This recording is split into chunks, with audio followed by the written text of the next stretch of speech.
Salmo 1. Dichoso el hombre que no sigue el consejo de los malvados, ni se entretiene en la senda de los pecadores, ni se sienta con los arrogantes, sino que pone su alegría en la ley del Señor, meditándola día y noche. Es como un árbol plantado junto al río, da fruto a su tiempo y sus hojas no se marchitan. Todo lo que hace le sale bien. No sucede lo mismo con los malvados, pues son como paja que se lleva el viento.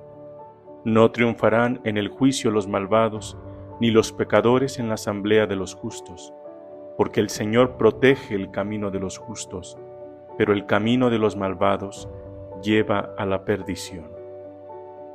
El tema central del Salmo primero es la instrucción del Señor, y consta de dos partes. La primera es buscar enaltecer la figura del justo. Dios conoce el camino de los justos. Dios tiene su mirada vuelta hacia los justos. Está al pendiente de la voz del justo. Y por otro lado, la figura del malvado, que es aquel que le ha dado la espalda a Dios, que ha querido caminar sin Dios y que por lo tanto el desenlace de su vida será la perdición. Naturalmente que el Salmo primero va a enaltecer el valor de la ley y va a enaltecer a aquellos que la meditan. Por ello mismo, insinúa que la ley del Señor es el camino para encontrar la felicidad, contribuye a la felicidad del hombre. Por eso es de natural importancia darnos cuenta que aquel que medita la ley, la recita para sí mismo, para introyectarla, para llevarla al interior y con ella encontrar la riqueza de lo que el Señor le ofrece en esta ley. Sin embargo, también está una notable diferencia entre la meditación y el clamor de la oración. Una meditación es algo que se recita interiormente, mientras que el clamor de la oración es algo que se hace a voz potente, a voz abierta, para que sea asistido en el momento de la prueba. Por eso el justo la medita, porque en ella encuentra la fortaleza que busca para permanecer fiel al Señor. Por ello el término inicial del Salmo es dichosos. Esto nos evoca la realidad de las bienaventuranzas, una bienaventuranza que va sobre el individuo, que está en contra de la corriente de los malvados, de los pecadores, de los cínicos. Y esta fuerza interior de sentirse dichoso porque medita la ley del Señor, redunda en el beneficio de que aquel que se deleita en la ley del Señor encuentra entonces que permanecerá fiel al Señor, pero más aún, cuando éste está meditando la ley del Señor, se siente instruido por Dios mismo. Es como si fuera la escuela en donde Dios le enseñara el modo en cómo tiene que vivir, la vida que debe llevar, cómo deleitarse en la gracia que da, cómo descubrir que la gracia de Dios embellece el alma. Esto entonces nos lleva a que la vía aparente de los éxitos de los malvados no le va a librar a este hermano que se ha desviado de tener que afrontar el juicio ineludible y que con el juicio venga la perdición. Por ello mismo, el justo no debe temer ante la victoria del malvado, porque en medio de los justos se encuentra también la comunidad de justos, la comunidad que quiere permanecer fiel al Señor y que con eso tiene una fortaleza superior para poder dar pauta. Aunque el malvado esté venciendo, el justo permanece fiel porque todo lo que hace le va a salir bien y producirá fruto abundante. Existen varios salmos que se relacionan entre sí. El Salmo primero se relacionará con otros para poder ayudarnos a seguir deleitándonos en la esencia de este Salmo, que es la instrucción del Señor, y evidentemente en enaltecer la fuerza y el valor de la ley del Señor. Por ello, uno de los primeros salmos será el Salmo 19:7, en donde buscará resaltar que la ley de Dios es capaz de ofrecer sabiduría a quien la medita constantemente y de renovar el alma de todos aquellos que siguen y buscan a Dios. También se relaciona con el Salmo 32:1-2, donde el versículo expresa las bendiciones que vienen con el perdón de los pecados y la capacidad que tiene de eliminar culpa a todo aquel que medita la ley del Señor y entra en esta consonancia. También el Salmo 112:1, este versículo nos señala o destaca la felicidad que viene de quienes temen al Señor y también encontrar deleite en gustar de los mandamientos de Dios, esto es, en cumplirlos. El hombre encuentra satisfacción de que está haciendo bien.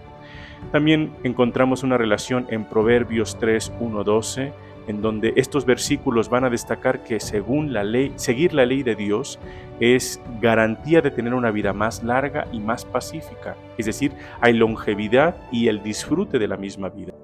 Jeremías 17, del 7 al 8, nos señala en estos versículos que las bendiciones que vienen a quienes confían en la ley del Señor garantizan prosperidad y que en todo momento, en toda circunstancia, producirán frutos.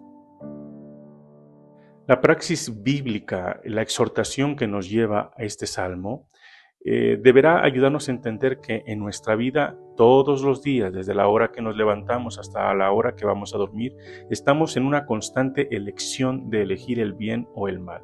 Es una decisión que se renueva todos los días en nuestra vida. El día de ayer tú pudiste haberte comportado de una manera injusta, malvada, desatenta con los demás, indiferente, y el día de hoy pudiste haber hecho preceptos divinos, hecho actitudes justas, nobles, heroicas, virtudes cristianas, y a final de cuentas, ¿qué es lo que pasa en el fondo? El principal problema no es que tú seas consciente de que te portaste bien o mal, sino de ser consciente de que estás haciendo hechos concretos para erradicar los actos que te conducen por la senda del malvado y te permiten permanecer en la senda del justo. De tal manera que cada día es una oportunidad para seguir eligiendo el camino adecuado. ¿Cómo le hago para elegir acciones concretas que me permitan estar en la senda del justo? El Salmo primero nos da una respuesta: la meditación diaria, constante de la ley del Señor, de los preceptos divinos, ¿no? Porque lejos de que estos preceptos divinos nos insinúen alguna pena castigable o un espíritu prohibitivo, nos conducen a entender que la ley del Señor contribuye para la felicidad del hombre. De tal manera que si tú te preguntas por qué no he encontrado la dicha, la bienaventuranza del Salmo primero, cuando la mayor parte de las veces me he esforzado por hacer lo correcto, lo justo, lo que es agradable a los ojos de Dios, la respuesta seguramente es que no has meditado constantemente la ley del Señor. Y es que el Salmo primero lo denota así: el justo la medita de día y de noche. De lo contrario, entonces no has accedido a encontrar el deleite de lo que significa estar dentro de meditar la ley del Señor. Asegura entonces que aquel que medita la ley del Señor va a tener frutos espirituales constantes y que se van a producir de día en día, y aún más, las cosas que hagas tendrás éxito, y será un éxito perdurable que va a prolongarse, a diferencia de los malvados, que su éxito es momentáneo y aparente. Por ello, si tú te preguntas, ¿y de qué sirve que yo quiera meditar la ley del Señor, que me esfuerce en hacer lo correcto? El malvado sigue brillando, sigue triunfando, nadie le dice nada, nadie castiga sus penas y sus pecados. Bien, recuerda una cosa: lo que no tiene solidez, lo que no tiene cimientos fuertes, tarde o temprano se va a desgajar, va a desplomarse con rapidez. De allí que el Salmo diga que el malvado es barrido como la paja, porque no tiene una fortaleza, no tiene un soporte, porque la ley que medita proviene del acusador, del hostigante demonio, cuya raíz principal es la inmediatez que no resuelve, la prontitud irracional que brota de la angustia y la desesperación, y la autosuficiencia pseudo omnipotente que te hace creer que todo lo puedes. Al final, la bienaventuranza del justo, como la desdicha del malvado, se darán en el elemento indispensable que dice el mismo Salmo: el juicio. Y esto nos lleva a mostrar dos caminos. Puede entenderse como el juicio odierno, el juicio diario que tenemos delante de Dios y de nuestra conciencia, o el juicio escatológico. De esta manera, entonces, cuando hablamos del juicio odierno, cuando yo voy en la senda del malvado, tengo intranquilidad en la conciencia, pero cuando permanezco en la senda del justo, me siento satisfecho y feliz porque he hecho lo que el Señor me pedía y me siento pleno.